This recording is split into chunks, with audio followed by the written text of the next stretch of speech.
Welcome back to Captivating History. In today's video, we'll explore the turbulent period in Chinese history known as the Northern and Southern Dynasties, 420–589.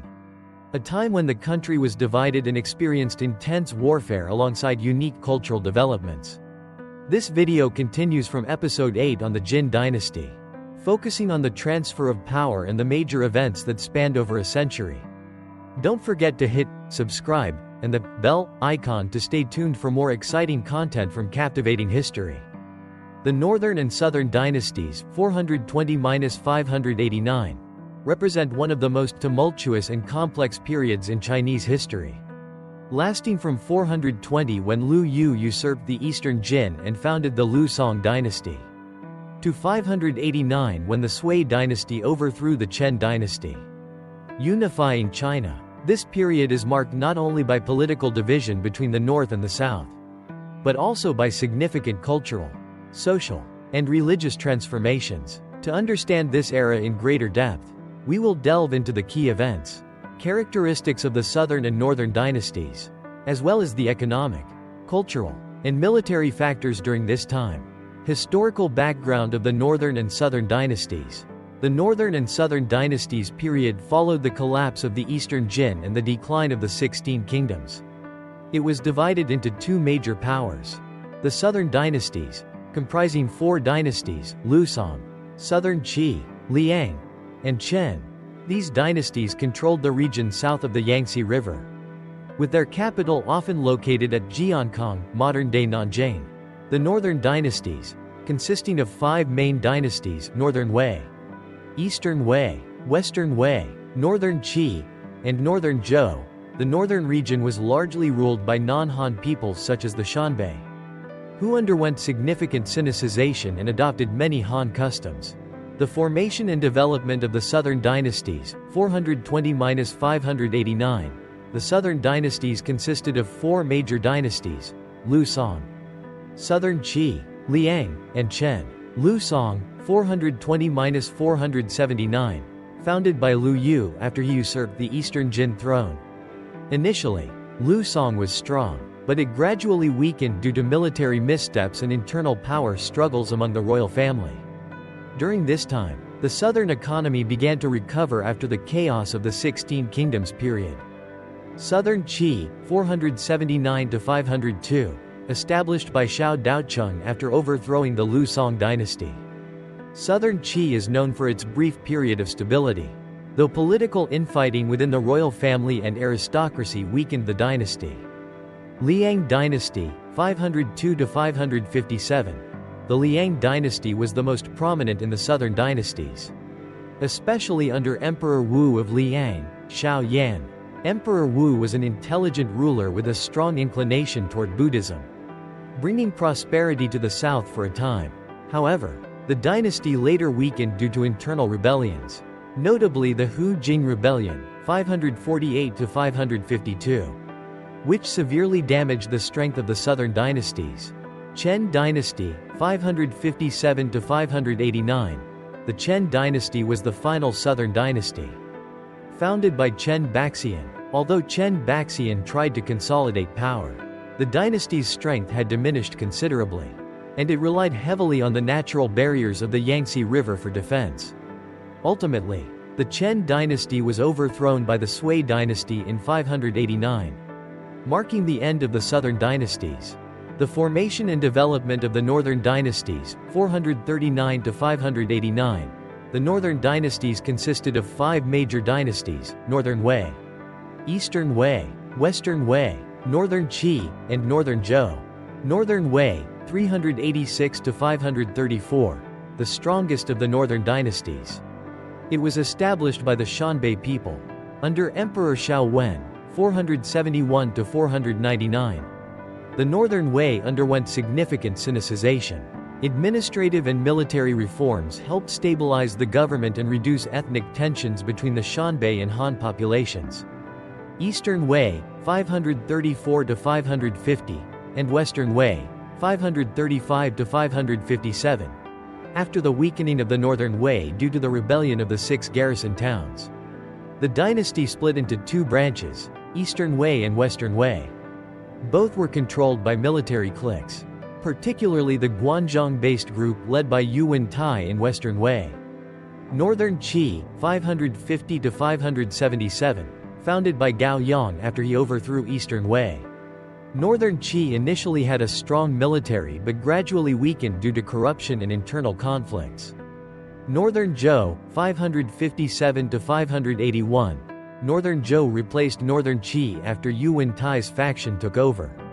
Northern Zhou implemented policies that merged Shanbei and Han culture to stabilize the state.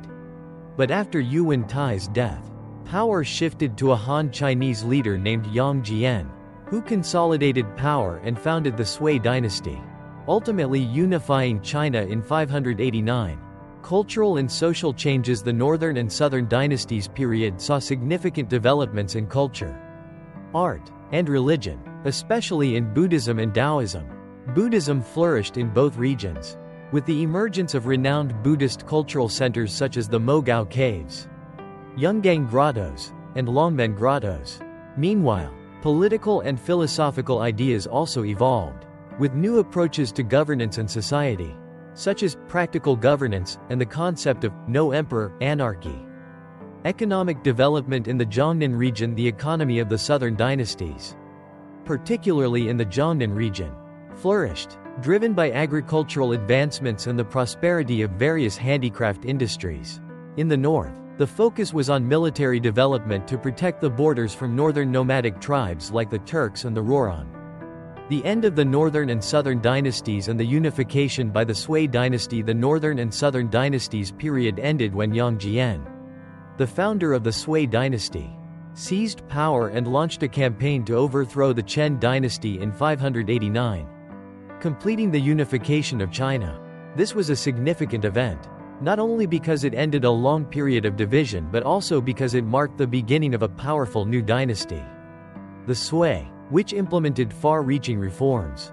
The Southern Dynasties period, 420–589, spanned nearly 170 years. Beginning with Lu Yu's usurpation of the Eastern Jin throne and ending with the Sui's conquest of the Chen dynasty in 589. Unifying China. This period included four major dynasties: Lusong, Southern Qi, Liang, and Chen, with the capital primarily located in Jiankong, modern Nanjing. These dynasties, along with their predecessors like Eastern Wu and Eastern Jin, formed what is known as the Six Dynasties political and cultural region. The following is a detailed analysis of each dynasty and significant events during the Southern Dynasties period. Lusong Dynasty, 420–479. 1.1. Establishment of the Lusong Dynasty. The Lusong dynasty was established in 420 when Lu Yu, a powerful minister and leader of the northern army of the Eastern Jin dynasty, usurped the throne and founded the Lusong dynasty. Prior to this, Lu Yu had led two northern expeditions, expanding the territory northward and reclaiming areas such as Shandong, Henan, and Guanzhong. After gaining power, Lu Yu killed Emperor An of Jin, enthroned Emperor Gong of Jin, and ultimately usurped the throne, ending the Eastern Jin dynasty. From this point, the south entered the period of the Northern and Southern Dynasties, with the political division between the Southern Lusong dynasty and the Northern Wei dynasty. 1.2. The reign of Emperor Wu of Lusong. Emperor Wu of Lusong, who came from a military background, was known for his resolute and frugal nature. He implemented several policies aimed at saving resources and stabilizing the political situation in the early phase of his reign. However, he made a critical mistake by neglecting the education of his descendants and allowing power to fall into the hands of corrupt individuals. His over-reliance on royal family members to hold military and political power led to internal struggles within the royal family, resulting in tragic familial conflicts. 1.3. Decline and chaos. After the death of Emperor Wu of Lusong, the dynasty gradually descended into chaos and weakened. His son, Emperor Shao of Lusong, took the throne but was immoral and incompetent, which led to his assassination by regents such as Xu Xianji, Fu Liang, and Xie Wei. Emperor Wen of Lusong, known for his frugality and determination to reform the bureaucracy, attempted to restore order and stabilize the political situation for a time. However, his northern expeditions failed due to poor preparation and faulty military decisions. In the end, Liu Song could not stand up against the Northern Wei and had to retreat, losing the ability to wage war. Southern Qi Dynasty, 479 to 502. 2.1. The founding of the Southern Qi. The Southern Qi dynasty was established in 479 when General Xiao Daocheng usurped the Liu Song throne. Xiao Daocheng, hailing from the aristocratic Xiao family of Lanling, consolidated power after eliminating his political rivals. He is known in history as Emperor Gao of Qi. 2.2. The Yongming reign. Xiao Daocheng's successor, Emperor Wu of Southern Qi, Xiao Zi, is known for his wise rule and his ability to defend the borders. This era is referred to in history as the Yongming reign, a period of relative peace and stability. Emperor Wu enforced a policy known as Guan Dianshan to strictly oversee local officials and royal family members, ensuring there was no rebellion or abuse of power. 2.3. The decline of Southern Qi. After Emperor Wu's death, Xiao Zhaoyi ascended to the throne but was indulgent and extravagant, allowing state affairs to fall into the hands of a powerful minister, Xiao Luan. Xiao Luan later usurped the throne, founding the Southern Qi dynasty's later era as Emperor Ming, and initiated a series of purges within the royal family, leading to instability and weakening the country's strength. Liang Dynasty, 502 to 557. 3.1. Emperor Wu of Liang and the Tianjian reign. The Liang dynasty was founded by Xiao Yan, Emperor Wu of Liang, in 502. He was a frugal and benevolent ruler, ushering in the Tianjian reign, during which the nation reached a cultural and academic peak. Emperor Wu of Liang also emphasized education, fostering a vibrant culture in the southern dynasties. 3.2. The Hu Jing Rebellion and decline.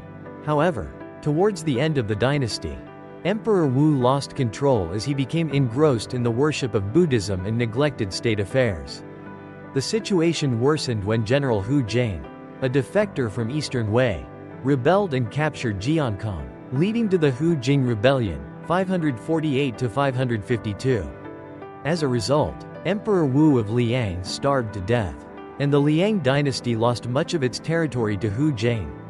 3.3. The end of the Liang dynasty. After Hu Jing's defeat, power within the Liang dynasty continued to shift into the hands of generals and nobles. Eventually, Chen Baxian seized power and usurped the throne in 557, founding the Chen dynasty and ending the Liang dynasty. Chen dynasty, 557 to 589. 4.1. Establishment and consolidation of power. The Chen dynasty was founded by Chen Baxian in 557. After he eliminated political rivals and gained full control over the Jiangnan region, Chen Baxian and his successors restored some of the dynasty's strength, particularly under Emperor Wen of Chen, who stabilized politics and fostered economic growth. 4.2. The fall of the Chen dynasty. However, after the death of Emperor Wen, the subsequent emperors lacked the ability to maintain the state. Emperor Chen Shubao, the last ruler of the Chen dynasty, became infamous for his debauchery and extravagance, neglecting state affairs. This led to severe national decline, and in 588, the Sui army led by Yang Guang launched an attack to overthrow the Chen dynasty. By 589, the Chen dynasty had fallen, and China was unified under the Sui dynasty. The Northern Dynasties period was a significant era in Chinese history, lasting from 386 to 581 and encompassing several different dynasties. The Northern Dynasties were primarily dominated by non-Han ethnic groups from the north, with the most important being the Northern Wei. The following is a detailed analysis of the development stages of the Northern Dynasties. From the rise of the Northern Wei, the Sinicization movement, the Six Garrisons Rebellion, to the division between Eastern Wei and Western Wei, and finally, the rivalry between Northern Qi and Northern Zhou. The rise of Northern Wei and the Sinicization movement. 1.1. The establishment of Northern Wei. Northern Wei was founded by the Tuoba clan of the Shanbei people, with its predecessor being the Dai state, In 386, after the collapse of the former Qin, Tuoba Gui, the grandson of Dai King Tuoba Shijian, led a military campaign to restore the state, establishing the capital at Shengal and renaming the state, Wei. This dynasty became known as Northern Wei, and Tuoba Gui took the title Emperor Daowu. Under Emperor Daowu and his successors, including Emperor Mingyuan and Emperor Taiwu, Northern Wei grew increasingly powerful, engaging in wars of expansion to the south, confronting the Liu Song dynasty of the Southern Dynasties, and defeating other northern states such as Northern Liang and later Yan. 1.2. Unification of the North. One of Northern Wei's key achievements was in 439. Under Emperor Taiwu, when Northern Wei defeated Northern Liang, ending the period of the 16 kingdoms and unifying the entire northern region of China. This was a major milestone in Chinese history, marking the beginning of the Northern and Southern Dynasties period. 1.3. Sinicization policies of Emperor Shaowen. After the assassination of Emperor Taiwu in 452, Northern Wei entered a period of stability under Emperor Shaowen, Tuoba Hong. Emperor Shaowen implemented a series of important reforms aimed at the Sinicization of the Shanbei people. He recognized that to consolidate power and expand influence, it was essential to adopt Han culture, which had dominated much of China. The Sinicization reforms included moving the capital from Pingcheng, in the north, to Luoyang, a major cultural and political center of the Han people, banning Shanbei clothing and language, requiring the Shanbei people to wear Han clothing and speak the Han language, changing the Tuoba clan's surname to Yuan, a common surname among Han nobility, banning the Shanbei practice of returning the deceased to their homeland for burial, replacing it with Han-style funeral rites, promoting Han education, encouraging the descendants of Shanbei aristocrats to learn Han characters and embrace Han cultural values. The Sinicization movement brought about many advances in the economy, politics, and culture of Northern Wei, but it also caused dissatisfaction among conservative Shanbei nobles, leading to social unrest and conflicts later on. The Six Garrisons Rebellion and the division of Northern Wei. 2.1. Causes and progress of the Six Garrisons Rebellion. One of the consequences of the Sinicization movement was the division between the Shanbei nobility living in the northern frontier regions, known as the Six Garrisons, and the court in Luoyang, where Sinicization was in full force. The generals and soldiers in the Six Garrisons, who maintained their martial lifestyle and Shanbei customs, felt isolated and dissatisfied as they were no longer valued by the court. They were referred to as the Great Northern Cold People, and faced significant pressure from the Sinicized officials. In 523, this dissatisfaction erupted into the Six Garrisons Rebellion. This large-scale revolt was initiated by the generals and soldiers in the Six Garrisons and involved various ethnic groups and people from the Qinlong and Guangdong regions. 2.2. The weakening and division of Northern Wei. The Six Garrisons Rebellion lasted for several years, severely weakening Northern Wei. By 534, Northern Wei officially split into two dynasties, Eastern Wei and Western Wei. Eastern Wei, controlled by Gao Huan, a general of Han descent heavily influenced by Shanbei culture. Western Wei, led by Yu Wentai, one of Northern Wei's top generals. These two dynasties not only divided Northern Wei's territory but also led to the formation of two opposing military forces. The rivalry between Eastern Wei, Western Wei, and the formation of Northern Qi, Northern Zhou. 3.1. Eastern Wei and Northern Qi. Eastern Wei existed from 534 to 550. Under the control of General Gao Huan. In 550, Gao Huan's son, Gao Yang, deposed Emperor Shaojing of Eastern Wei and established the Northern Qi dynasty. Northern Qi inherited the territory of Eastern Wei and continued to battle Western Wei and other rivals. Initially, Northern Qi was militarily strong, but it gradually weakened due to internal corruption and the tyrannical rule of Emperor Wenxuan. 3.2. Western Wei and Northern Zhou. Meanwhile, Western Wei, under the control of Yu Wentai, implemented various military and political reforms, strengthening the state. After Yu Wentai's death, power passed to his nephew, Yu Wenhu. In 557, Yu Wenhu deposed the Western Wei Emperor and founded the Northern Zhou dynasty. The conflict between Northern Qi and Northern Zhou. 4.1. Northern Qi. Under later emperors like Gao Cheng and Gao Yang, Northern Qi gradually declined due to internal power struggles and tyrannical rule. In 577, Northern Zhou launched an attack and quickly destroyed Northern Qi, marking the end of this dynasty. 4.2. Northern Zhou.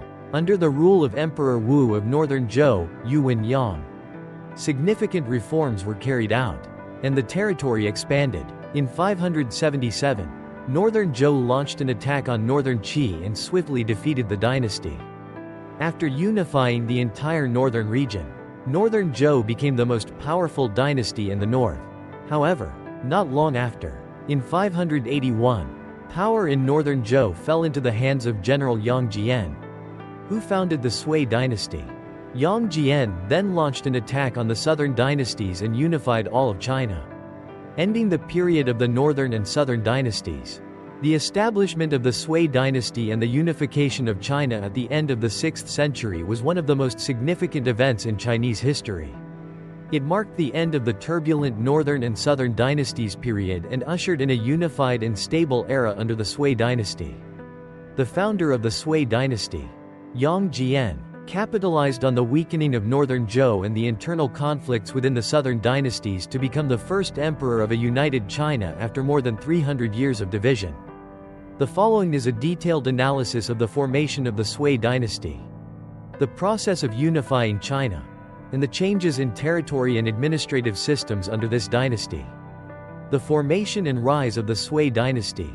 1.1. Yang Jian and the background of Northern Zhou. Yang Jian was a powerful minister of the Northern Zhou dynasty, hailing from an influential aristocratic family within the court. His father, Yang Zhang, was one of the founding ministers of Northern Zhou. Thanks to his daughter's marriage to Yu Wenyang, the crown prince of Northern Zhou, Yang Jian gained increasing power within the court. In 578, after the death of Emperor Wu of Northern Zhou, Yu Wenyang ascended to the throne as Emperor Zan. However, Emperor Zan became infamous for his debauchery and superstition, leading to widespread discontent within the court. He had 5 empresses simultaneously and even took the wives of other men while implementing cruel policies, such as executing loyal officials and confiscating the fiefdoms of princes. These actions by Emperor Zan created an opportunity for Yang Jian to gather a large coalition of both civil and military officials in the court. From there, Yang Jian began planning to usurp the throne and seize control of Northern Zhou. 1.2. Yang Jian consolidates power. In 580, a year before Emperor Zan's death, Yang Jian was given great authority when Yu Wenchan, Emperor Jing, ascended the throne as a child, making Yang Jian the regent. However, many generals and officials, such as Yu Qizhang and Sima Xiaonan, opposed Yang Jian's immense power and raised armies against him. Yang Jian quickly suppressed these uprisings with the help of loyal generals like Wei Shaoquan.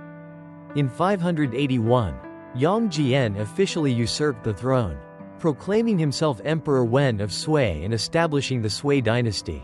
He set the era name to Kaiwang, officially ending the Northern Zhou dynasty, and became the new emperor of Northern China. The Sui dynasty's unification of China. 2.1. The destruction of Western Liang. After ascending to the throne, Emperor Wen of Sui began expanding his territory and consolidating power by eliminating the remaining smaller dynasties. In 587, he deposed Shaozong, the last emperor of Western Liang, a small dynasty in the southwestern region of China. This marked the end of Western Liang and the first step in the Sui dynasty's unification of China. 2.2. The campaign against the Southern Chen dynasty. Following the destruction of Western Liang, Yang Jian's next target was the Chen dynasty, the last of the Southern dynasties. In 588, Emperor Wen launched a large-scale campaign to overthrow the Chen dynasty. He appointed his second son, Yang Guang, who would later become Emperor Yang of Sui, as the main commander, along with renowned generals such as He Ruobi and Han Qinhu leading the Sui forces south. The Sui army quickly gained the upper hand over the Chen dynasty, and in 589, they captured Jiankong, modern-day Nanjing, the capital of the Chen dynasty. Chen Shubao, the last emperor of the Chen dynasty, was captured, and the Chen dynasty was officially destroyed. With the fall of the southern Chen, China was once again unified under the Sui dynasty, ending more than 300 years of division and civil war. Administrative system and territory of the Sui dynasty. After unifying China, Emperor Wen of Sui implemented a series of wide-ranging administrative reforms, particularly in the division of territory and the bureaucratic system. 3.1. Administrative reforms. Previously, during the Southern Dynasties period, China followed a three-tier administrative system: zhou, commandery, and county. This system had been maintained for a long time. However, during the Sui dynasty, Emperor Wen restructured the administrative system from 3 tiers to 2, zhou and county. To simplify governance and centralize power. Zhou level, managed by governors who oversaw all counties within the zhou. County level, local administrative officials, including magistrates and chiefs, were appointed to govern the counties. Additionally, the Sui dynasty abolished several older administrative titles such as prefect at the commandery level and replaced them with new positions that aligned with the centralization of power under the court. 3.2. Territory and expansion. After unifying China, the Sui dynasty inherited and expanded the territory previously held by earlier dynasties. Particularly after the destruction of the Chen dynasty, Emperor Wen extended China's territory southward, controlling the entire region south of the Yangtze River and the Jiaoji area, modern-day northern Vietnam. The Sui dynasty also established administrative units to govern border regions and minority ethnic groups, such as the Man, Liao, and Li people. In the southern and southwestern mountains of China, these regions were placed under the management of loyal officials appointed by the court. Political institutions and power structure. The Sui dynasty also reformed the political institutions to consolidate central power and control over local aristocrats and powerful families. 4.1. The 3 departments and 6 ministries system. The Sui dynasty established the 3 departments and 6 ministries system, 3 central agencies and 6 ministries, to govern the country. This system had begun to take shape during the Northern Wei and Northern Zhou periods. The 3 departments and 6 ministries became a solid administrative framework, allowing the emperor to effectively control the entire nation. 3 departments consisted of the Secretariat, Chancellery, and Department of State Affairs. These agencies were responsible for drafting and reviewing policies before presenting them to the emperor. 6 ministries, 6 governmental offices, each overseeing different areas of administration: personnel, Li Bu; revenue, Hu Bu; rights, Li Bu; war, Bing Bu; justice, Xing Bu; and public works, Gong Bu. 4.2. The decline of aristocratic power and the rise of commoners. Another notable development during this period was the decline of the aristocratic class, noble families, and the rise of the commoner class, people without noble backgrounds but with talent.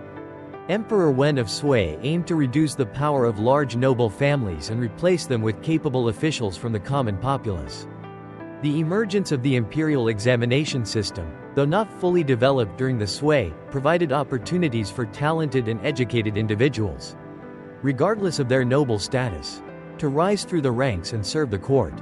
The period of the Northern and Southern Dynasties, 420 to 589, was one of the most turbulent times in Chinese history, as the country was divided into 2 opposing regions. While the Southern Dynasties included Lu Song, Southern Qi, Liang, and Chen, the Northern Dynasties comprised Northern Wei, Eastern Wei, Western Wei, Northern Qi, and Northern Zhou. Despite frequent wars, the 2 regions maintained informal diplomatic and trade relations, as well as exchanges with ethnic groups and countries outside of the Central Plains. 3. Sinicization and cultural integration among ethnic groups. The period of the Northern and Southern Dynasties was a crucial time for the process of sinicization and cultural integration between various ethnic groups, especially between the northern nomadic tribes and the Han Chinese, as the nomadic tribes such as the Shanbei, Rouran, and Turks expanded their territories and penetrated the Central Plains. They gradually came under the influence of Han culture. Meanwhile, in the south, the Han people faced various minority groups and began integrating their cultures with them. 3.1. Sinicization in the Northern Dynasties.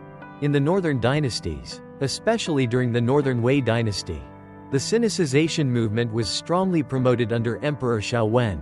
He not only encouraged the learning of the Han language, the adoption of Han customs and practices, but also banned the use of the Xianbei language and encouraged intermarriage between the Xianbei and Han families. The Tuobo royal family even changed their surname to Yuan to align with Han traditions. However, the Sinicization movement faced resistance from the Xianbei nobility, especially those living in the northern frontier regions such as the Six Garrisons. The Six Garrisons Rebellion erupted in 523 when the Xianbei aristocrats felt oppressed by Han culture and opposed these changes. 3.2. Cultural integration in the Southern Dynasties. In the Southern Dynasties, the process of cultural integration progressed more slowly.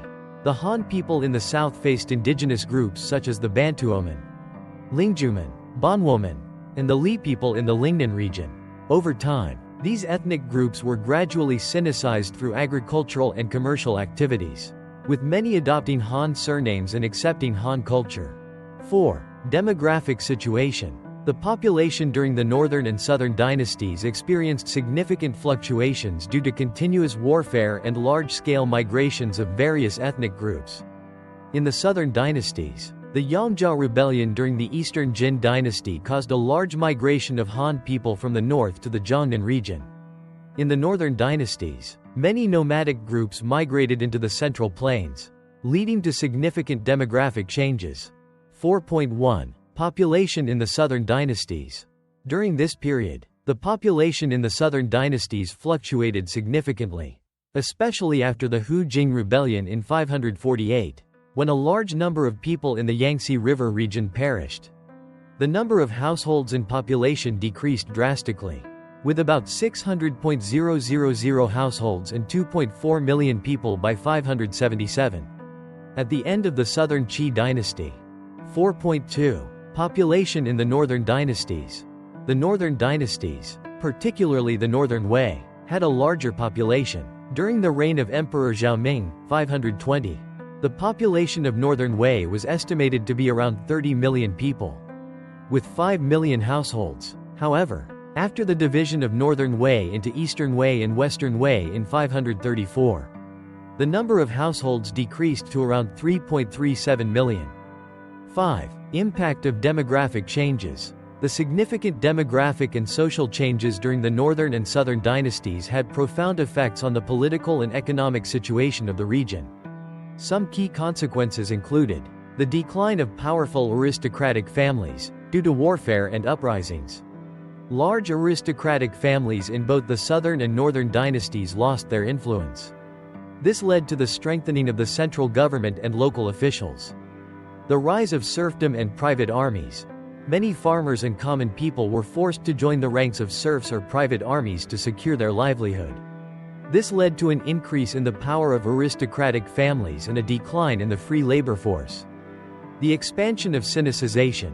The interaction between nomadic and agricultural societies accelerated the process of Sinicization in the Northern dynasties while also fostering cultural integration in both the North and South. The period of the Northern and Southern dynasties, 420 to 589, was a turbulent historical era marked by division and conflict between the southern and northern regimes of China. This period witnessed not only continuous warfare but also the flourishing of culture, ideology, and scholarship. Amidst this, religions such as Confucianism, Taoism, and Buddhism, along with metaphysical thought, developed simultaneously, competing and integrating to create a rich and multidimensional intellectual foundation. 1. Intellectual thought. Pluralism and multidimensional development. After the dominance of Confucianism was broken during the Jin dynasty, the Northern and Southern dynasties saw the emergence of various pluralistic ideologies. The diversity of intellectual thought during this time spurred the development of multiple schools of thought, including legalism, metaphysical studies, atheism, and new perspectives on human life and the universe. 1.1. Legalism and the pursuit of practical governance. One prominent ideology during this period was legalism, which was supported by thinkers like Cao Cao, Zhuge Liang, from the Three Kingdoms era, Wang Dao, Eastern Jin, and Bao Jingyan, Eastern Jin. Legalism advocated for the strict use of laws to govern the state, emphasizing discipline and practicality in managing the country. Additionally, the ideology of pursuing practical governance, Wu Shi Chu Ji, also developed, focusing on the application of practical measures to achieve national stability and prosperity. However, alongside these progressive ideologies, some regressive and negative viewpoints emerged, deviating from classical thought and causing instability in state governance. 1.2. Metaphysical thought. The dominant ideology in the Southern dynasties. Metaphysical thought was the most influential school of thought in the Southern dynasties. This period saw the flourishing of metaphysics, particularly under Emperor Wen of Lusong, who established the Metaphysical Institute and made metaphysics one of the four main subjects, along with history, literature, and Confucianism. Metaphysical thought focused on explaining issues related to metaphysics and ontology, seeking deeper understanding of the universe and human existence. However, over time, metaphysics was gradually overshadowed by the rise of Confucianism, and by the Tang dynasty, it had declined. 1.3. Atheism and opposition to the worship of spirits. The period of the Northern and Southern dynasties also witnessed the rise of atheism, particularly in the Northern dynasties. Some prominent thinkers, such as Fan Zhen, Xing Shao, and Fan Tong, opposed the belief in the immortality of spirits and introduced new views on the human condition. Fan Zhen, a thinker from southern Qi and Liang. Fan Zhen was known for his materialist views and rejection of the existence of the soul after death. His famous work, Shen Mie Lun, on the annihilation of the soul, argued that both spirit and body are material, and there is no existence of a soul after death. Fan Zhen sparked significant debates within academic circles, and he was later branded as heretical and exiled.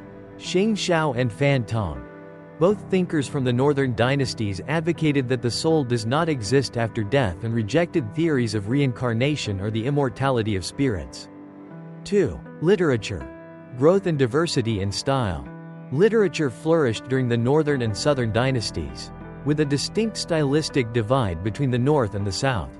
Southern literature leaned toward elegance and refinement, while Northern literature was characterized by boldness and vigor.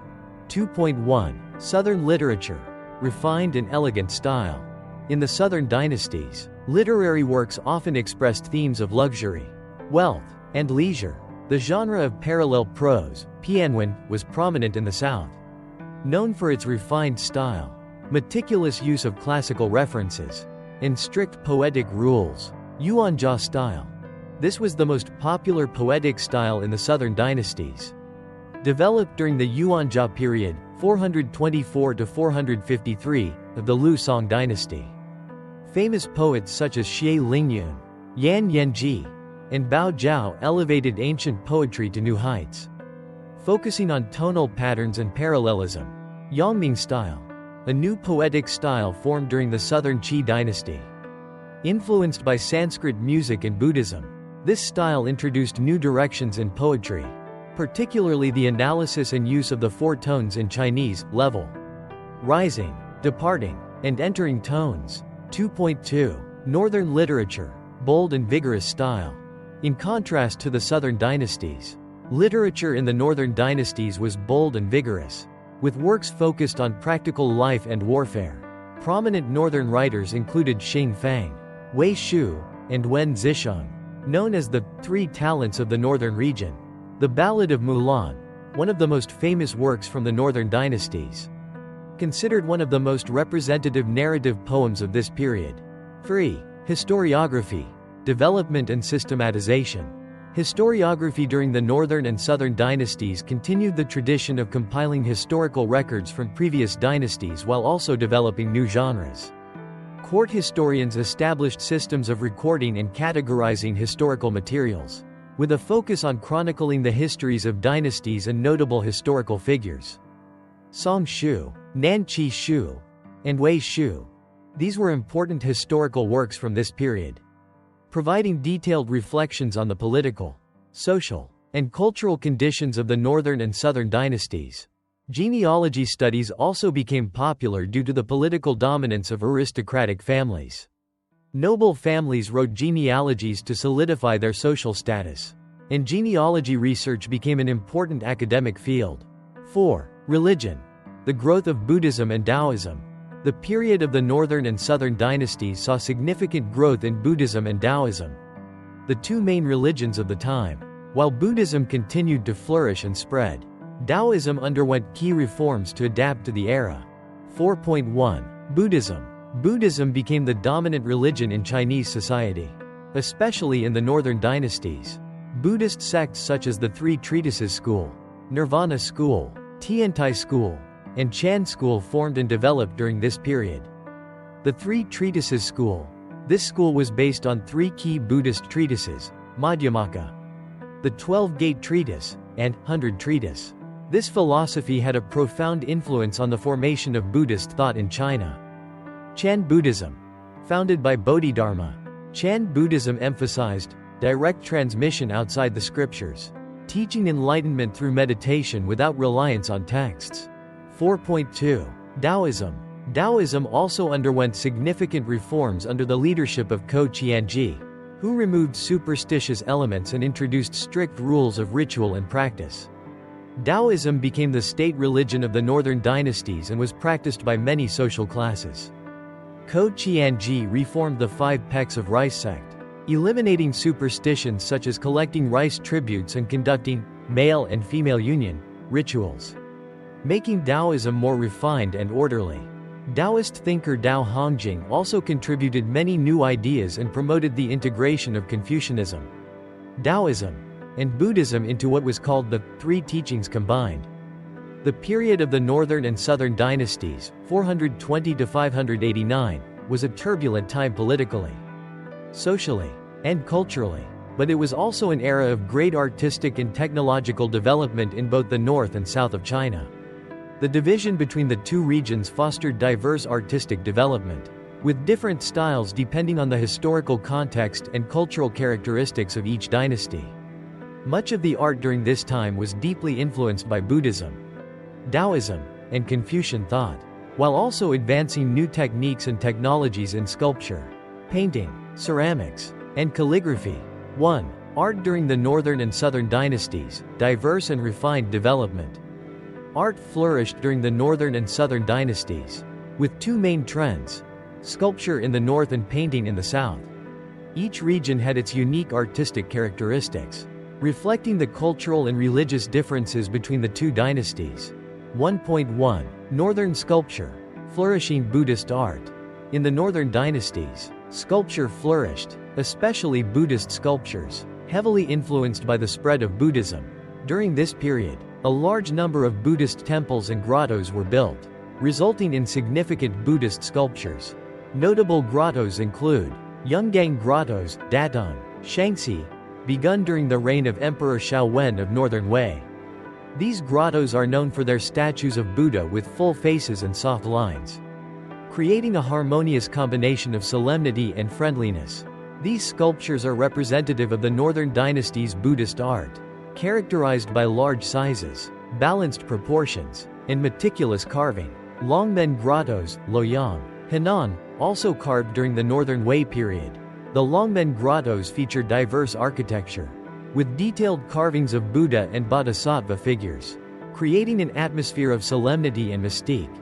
Mogao Caves, Dunhuang, Gansu, famous for their murals and carefully carved Buddha statues. The Mogao Caves exemplify the combination of sculpture and painting in art. Tianlongshan Grottos, Taiyuan, Shaanxi, carved during the Northern Qi dynasty. These grottos reflect Buddhist culture in Northern Qi, with intricate statues of Buddha that blend Chinese and classical Indian styles. These sculptures are not only of great artistic value but also reflect the Buddhist spirit of the Northern dynasties, with statues portraying compassion, kindness, and a serene, calm demeanor. 1.2. Southern painting. The rise of landscape painting. While sculpture was prominent in the Northern dynasties, the The Southern Dynasties saw the flourishing of painting, particularly landscape painting, a new artistic genre that emerged during this period. Southern painting was influenced by metaphysical thought, Laozi, and Zhuangzi, as well as the peaceful landscapes of Jiangnan, resulting in artworks filled with philosophical depth and emotion. Prominent painters include Liu Tanwei, Liu Song Dynasty, one of the leading painters of the Southern Dynasties. Liu Tanwei helped elevate landscape painting into a major art form, breaking away from the constraints of Confucianism to develop purely artistic expression. Zhang Zhengyao, Liang Dynasty, known for works such as Snowy Mountains and Red Trees, and The Gods of the 5 Planets and 28 Constellations. Zhang Zhengyao created landscape paintings with deep philosophical meaning and richly expressive depictions of nature. In addition, during the Southern Qi period, Xie Yi contributed to the refinement of painting theory with his work, The 6 Principles of Chinese Painting, which outlined the 6 fundamental principles of classical Chinese painting. He emphasized that painting should not only be limited to portraying figures but also convey emotions and spatial elements through brushstrokes. 2. Calligraphy and tomb sculpture. Calligraphy and tomb sculpture were also highlights of the art during the Northern and Southern Dynasties. Calligraphy thrived in both regions, with distinct styles that deeply influenced later Chinese script. 2.1. Regular script calligraphy, the Wei style. Regular script, Kaishu, was the prominent calligraphy style during the Wei, Jin, and Northern and Southern Dynasties, with steles showcasing the development of this art form. The Wei style of inscription in the Northern Dynasties was known for its bold, unadorned, and deeply emotional strokes. The 20 Inscriptions of Longmen, a collection of inscriptions found in the Longmen grottos, representing the Wei style of calligraphy during the Northern Wei period. The work, Zhang Menglong style, is also considered a masterpiece in calligraphy from this era. 2.2. Tomb sculpture, stone lions and qilin. In the Southern Dynasties, tomb sculpture developed with stone carvings placed before the tombs of emperors and nobles. Stone lions and qilin, mythical creatures, in front of the tombs of Southern Qi emperors are exemplary works of this style. These stone statues not only served aesthetic purposes but also had geomantic significance, intended to ward off evil spirits and protect the souls of the deceased. 3. Science and technology. Major advances in agriculture and astronomy.